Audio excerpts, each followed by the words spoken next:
Gusto mo bang mag-invest sa mga stocks na telecommunications like Globe, PLDT at iba pang telecommunications? Ganito ang gagawin mo kung gusto mo mag-invest. Ituturo ko sa iyo step by step. Panoorin mo na ang video na ito.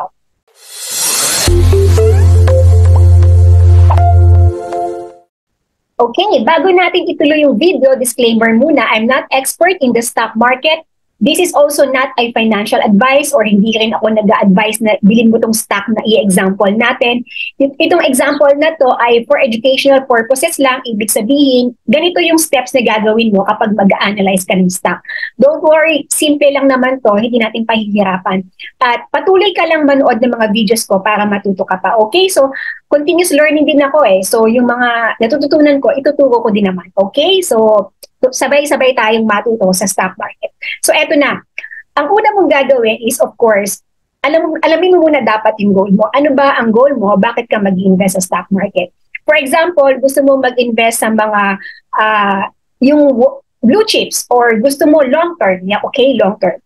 For beginner, kung long term yung goal mo, you better go for blue chips. Pero hindi ibig sabihin na blue chips yan ay forever blue chips yung mga stocks na mapipili mo kasi napapalitan yun eh. So you really have to monitor the blue chip stocks pa din. So for example, may napipisil ka ng stock. For example lang naman, ang napipisil mo ay Globe. Okay, again, educational purposes. So ito yung steps na gagawin mo. For example, gusto mo ng Globe. Una mong steps na gagawin mo or kung ano man yung stocks na mapili mo is punta ka sa Edge and then i-check mo yung profile niya. Okay, and then check natin Globe. Okay? You may type Globe or Globe. Kung alam mo na yung stock code, type mo na. Kung hindi naman, Globe na lang. Okay? So, i-click mo itong Globe. Mababasa mo dito yung kanyang profile. Okay? Ito yung link natin, edge.pse.com.ph. Mababasa mo yung company profile. So, nakalagay sa company profile ng Globe is telecommunication company that provides digital wireless communication services nationwide under Globe Postpaid, Globe Prepaid, and TM brands using a fully digital network. And pakibasa na lang din itong mga nandito pa kasi medyo mahaba.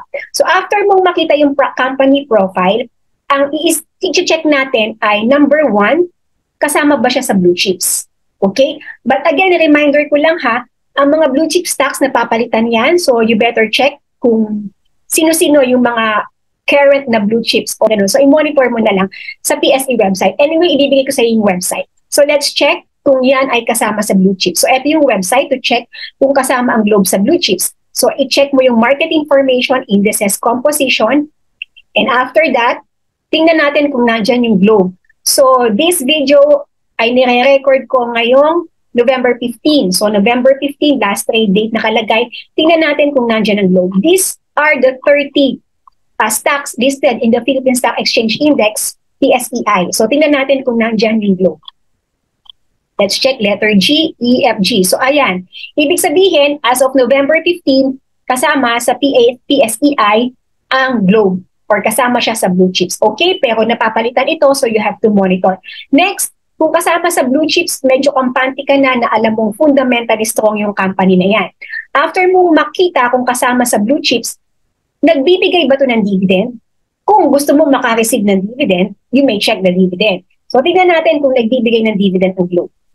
Or kung ano man yung stock na mapipili mo, pwede mong gawing guide to. Okay? So, ito yung link natin for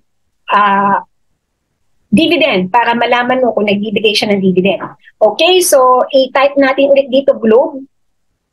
Kung hindi mo alam yung stock code, pwedeng Globe na lang i-type mo. So, ang pipiliin mo dito ay Philippine flag. Okay? Philippine flag ang pipiliin mo. Pero kung hindi mo alam yung stock code, pwedeng yung mismong pangalan ng stock or ng kumpanya ang i-type mo. So, for example, Globe, ayan, click natin. Kailangan Philippine flag dahil kung minsan may mga ka-stock code kasi siya sa ibang bansa eh. So, and then click financials and then dividends. Tingnan natin kung ilang beses siya magbigay ng dividends based on history. Kasi yung history ang magiging pattern natin. Tingnan natin kung ilang beses siya nagbigay. So again, number 1, kasama na siya sa blue chip. Tingnan natin sa dividends. Loading pa yung aking internet. Antayin lang natin, medyo mabagal. Okay, so habang inaantay natin yung pag-ikot niya ng internet natin, naglo-load siya, ay bakit mahalaga na kailangan kasama sa blue chips yung stocks? Kasi kung gusto mong long term, tapos kung gusto mo worry-free and stress-free, yung blue chips na lang, lalo na kung wala ka namang time mag-check ng stocks, okay? Pero walang guarantee sa stock market, ha? There's no guarantee. So let's now click the dividends. Walang guarantee kung magkano or ilang percent yung earnings kasi pwede ka talagang malugi. So, aralin mo yung stock market para hindi ka naman kakaba-kaba at alam mo yung system na gagawin mo. Yung hindi yung, halimbawa, nalugi ka na, kakabahan ka na, or nalugi ka na, sasabihin mo, hindi maganda yung investment mo. Dapat kasi naunawaan mo yung stock market kasi may mga strategy dyan na dapat gawin kung mababa ang stocks. Okay? So, tingnan natin. So, based on history, click lang natin tong show more para makita natin yung iba pang years. So, yung history niya, ayan. So, i-click mo lang na i-click yung show more hanggang magpakita yung, yung buong history na available dito sa website na to. Okay? So, stop na natin kasi baka medyo madami pa. So, eto, basihan na lang natin yung last three years. So, 2021, 22, 23. Noong 2021, 4 na beses nagbigay. 2022, 4 din kasi walang laman dito sa September 16 eh. 2023, 4 din. So nakita mo 25 pesos noong 2023, 2022, 27 pesos, 2021, 27 pesos. Per share yan ha. So yan yung binibigay ng Globe per share. Okay? So at least nakita natin na sa isang taon, 4 na beses siya magbigay ng dividend kasama pa sa blue chips. Now, di ba ang dali ng tinuturo natin nun? Now, ano naman yung mahalaga na dapat mo i-check? Number 3 na dapat mo i-check, fundamentally strong kaya itong Globe. So, paano mo malalaman kung fundamentally strong? Balik tayo dito sa edge. Okay? And pwede mong i-check dito yung financial reports. Madaming nagsasabi na natatakot silang mag-invest kasi baka daw mawala yung value or malugi or as in ma-zero yung pera nila. Wala naman pong case pa sa akin na na-zero yung pera ko. Pero ang isang way na para medyo maging comfortable ka sa investment mo is i-check mo yung total assets tsaka total liabilities. So syempre, ima-minus mo yan, dapat positive. Kasi, ibig sabihin, kasi ng total liabilities, utang yun eh. So dapat, mas madami yung assets nila versus sa liability. So stockholders equity yung magiging result nun. Okay, so positive naman yung stockholders equity nakalagay dito and yun yung ating basis. And hindi lang yun. Pwede mo pa din i-check yung kanilang earnings per share. So may mga earnings per share. Pwede mo i-check yung price to earnings ratio. So yung earnings per share, yan yung earning nila. So ibig sabihin, kapag maganda yung kita, maganda rin yung magiging potential ikikitain mo kasi syempre shareholder ka. And then yung price to earnings ratio, malalaman mo kung cheap or expensive ba siya. Pero mas maganda na i-compare mo yung Globe sa mga ka-industry niya like TEL or TLDT. So i-compare mo yung Globe and TEL, yung mga data nila para mas makita mo kung sino yung mas fundamentally strong sa kanila. Ma-compare mo, okay? So yan yung mga pwede mong gawin. And kung gusto mo pa ng mas detail dito at mas madami ka pang malaman, anyway, may free training naman tayong magaganap sa November 28 to 30. So, yung November 28 natin, dividend investing yung topic, blue chips and REITs. Yung 29 natin, November 29, topic natin doon, long-term investing, financial reports or financial metrics, fundamental analysis, peso cost averaging. And yung November 30 natin is about the technical analysis. Okay? So, I will just show you a chart. Ang step 4 pa, kung may time kang mag-analyze ng stocks for technical analysis, mas maganda na ma-check mo kahit man lang yung buy low, sell high strategy na bibili ka lang whenever na yung stock mo ay nasa support level. So, yung support level kasi is, yun yung sinasabi na buy area mo, doon ka bibili sa support level, and yung resistance mo is doon ka magbebenta. Okay? So, pero ano ba yung ibig sabihin nun? I will just give you a simple example of that para lang makita mo, okay? Yung simple lang, and then yung ating detail dito is a webinar na lang. Para at least, before you proceed with the webinar, may alam ka na sa lessons natin sa webinar, okay? So, for example, we are going to use the wick, or ibig sabihin ng wick ay bawat isang candlestick po ang tawag sa nakikita nyo ditong green and red. So bawat isang candles dito, ibig sabihin ay isang linggo yung representation niya. For example, pag tinignan mo yung date dito sa ibaba, di ba ito ay July 11, July 18, July 25, August 1. So parang isang linggo talaga, di ba? Usually Monday yan eh.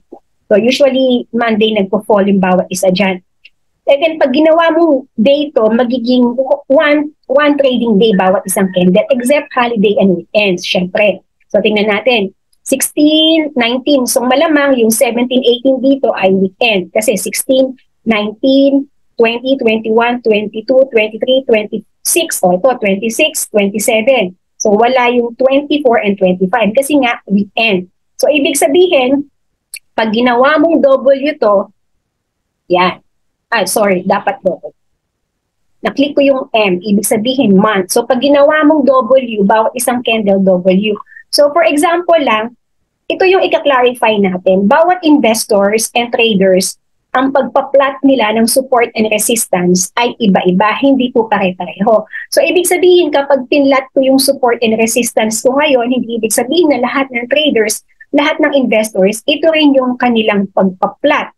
Okay? So let's go to the PSEI. Type natin yung PSEI dito. I'm using Instagram sa pag-check ko ng chart. Okay, Instagrams po yung ginagamit ko. For me, where will I plot the support and resistance? Using this data na nasa screen lang na nakikita nyo. Okay, yung nasa screen lang po Ayan, yung nasa screen lang. Again, kapag iba-iba po tayo ng pag-analyze ng support and resistance, hindi po tayo pare-pareho. Pero ang easiest na gagawin mo dyan ay kuhanin mo yung horizontal line dito. And then i-plot mo. So, for horizontal line, ginagawa kong color green to. So, ano naman to ikaw naman yung bahalang mag-decide kung anong kulay ang gusto mo. Pero sa akin, ginagawa ko siyang green. So, itong green na to is ilalagay doon sa area kung saan madaming tatamang candles. Okay? Madaming tatama. Sa low points, obvious low points na madaming tatamang candles. So, for me, hindi ko alam kung pare-pareho tayo ng tingin. Siguro kung hindi ito yung tingin nyo, you may adjust this. Basta ang point mo lang dyan is saan ba to madaming candles na tatama. So parang dito ko siya pinlat. So pag binilang ko, madaming tumama ditong candles. Dito, meron, dito. So for me, this is my support. Okay? And now, where will you plot the resistance? Ibig sabihin, saan madaming tatamang candles ulit. So again, yung pag-plot ko ng candles ay ng support and resistance is pwedeng maiba sa ibang traders. Tingnan natin kung madaming tatama sa area na to. Tingnan natin. Yan. So sa area na to, madaming tumama. Actually, meron dito pero minor lang. So dito, yan, madami nang tumama dito, marami din tumama dito, di ba? So dito, madaming tumama. So, pwede kong i-plot na resistance level to. So, ilan yung tumama? 1, 2, 3, 4, 5, 6. Actually, madami. And then, madaming tumama rin dito. So, these are my obvious low points and these are my obvious high points. Okay? And, ibig sabihin, whenever the market price hits this area, pwedeng dito ka bumili. And whenever the market price hits this area, pwedeng dyan ka magbenta. However, may however pa tayo. May iba pa tayong i-check yan dyan, which hindi naman ito matatapos lang dito. So, meron pa tayong mga iba pang i-discuss or i-share sa free training para mas maintindihan mo kasi hindi lang naman pag-plot ng support and resistance at tatapos yung analysis mo. Okay? So, pwede rin natin i-consider yung mga candlestick pattern at iba pang indicators dito. Okay? So, sana natuto ka dito sa simple sharing ko sa stocks analysis natin. You can apply this sa iba mo pang stock na gustong i-analyze. But again, disclaimer, example lang to, pattern na pwede mong gawin sa ibang stocks. Okay? Now, ang ginawa natin example pala dito sa pag-plot ng chart is the PSEI, not the globe. Pero you can do that naman sa globe. Okay? So, I hope na natuto ka dito. At sana kung natuto ka talaga at nagustuhan mo yung video ko, pwede mo i-share ito para mas madami pa tayong matulungan Filipinos na mag-invest sa Philippine stock market. At the same time also ay para kasi gumanda yung algorithm ng video ko kasi nga pag maganda yung algorithm, mas dadami pa yung makakakita ng videos. Okay? And sana magkita-kita tayo sa free training. Lalagay ko yung link dito. Ang free training natin ay malapit na, November 28 to 30. Again, yung November 28 natin, kung gusto mo matuto kung paano mag-invest sa dividend investing na blue chips and REITs, pwede yun. Kung gusto mo matuto naman ng long-term investing, ng mga blue chips and REITs din, na simple strategy, peso cost averaging, at gusto mong malaman yung financial metrics ng mga blue chips bago ka mag-invest kung fundamentally strong ba yan, November 29. At sa November 30 naman ay technical analysis. Simple lang, buy low, sell high, using this, pinakita ko kanina na using horizontal line as support and resistance. And also, I will be introducing another indicator that is moving average. I-share natin yan sa darating na training. I hope to see you sa ating free training via a Zoom meeting on November 28 and 29. Salamat, this is Cynthia Fuller, and I hope to see you in my next video.